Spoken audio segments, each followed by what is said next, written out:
What to do after you've been diagnosed with chronic disease. Now, this is kind of a sucky situation to be in, right? I get it. And I feel like, so I don't necessarily have a typical approach to this. I am like basically in our Western culture, when we get diagnosed with something, it's like, oh, I have that.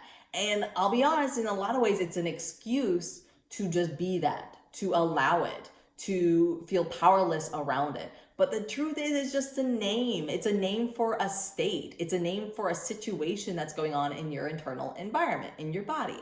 And so I would recommend that instead of owning that thing as yours, that disease, that illness, that ailment as yours, I would just recognize it as a clue, as information about how your body and being is reacting to your lifestyle, is reacting to your life. Because, so I know there's like the whole gene thing. That's the other thing, is you could be like, well, I must have the genes that give me this, right? I must be predisposed to this type of ailment. My mom had it, my grandma must have had it, somebody in my tree must have had it. But the truth is that our genes are, they can be turned off or turned on. Your lifestyle can literally, like any gene can be either expressed or dormant.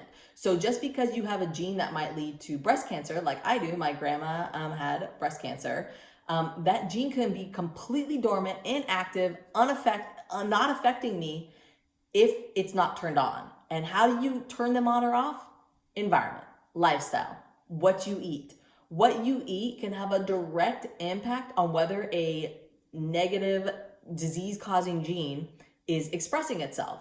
So basically the whole thing with genes is like, it goes back right to the same thing, the lifestyle. So what I would recommend is, if you get diagnosed with a chronic disease, let it be. It's not, you haven't, it's not it's not anything to blame yourself or get down on yourself about. It's just a clue. It's information that you can use to find power in the situation, because then you can start there's a lot of books on those things, right? I mean, there's a lot of information now on what to do for those without just taking medicine. Because so you can take the medicine, right? And then you're gonna be taking it for a long time, and you have to deal with all the side effects of it. And if you want to take that route, power to you.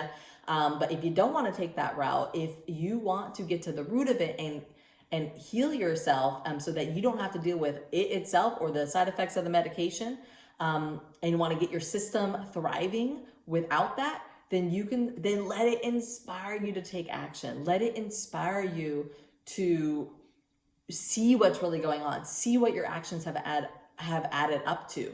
And again, you don't have to do that with blame or shame or any sort of bashing of yourself. Just use it to wake up, use it to inspire you, because it can't, if you do that, then there's a lot of power in it.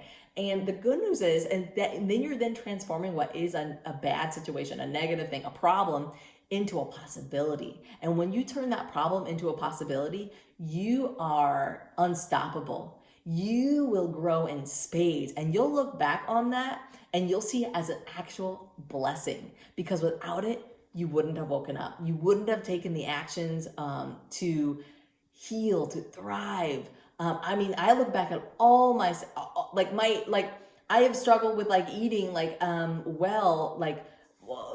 plenty.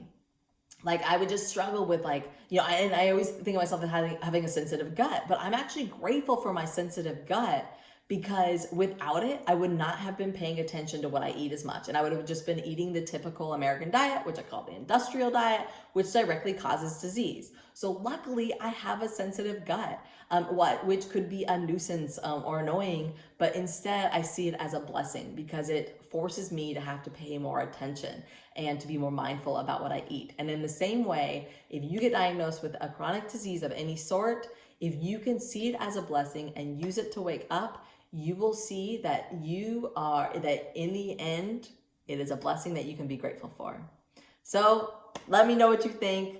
Does this ring a bell? Does this strike a chord in any way? I want to know your thoughts. I want to know if you have been diagnosed with a chronic disease, if you did change your lifestyle, how that went. It can be shocking sometimes when you are waking up to how our lifestyle and our diet affects our state of being. It can be shocking to see the dramatic results you can get from changing your diet. So let me know if you've gone through that at all. I would love to hear your stories.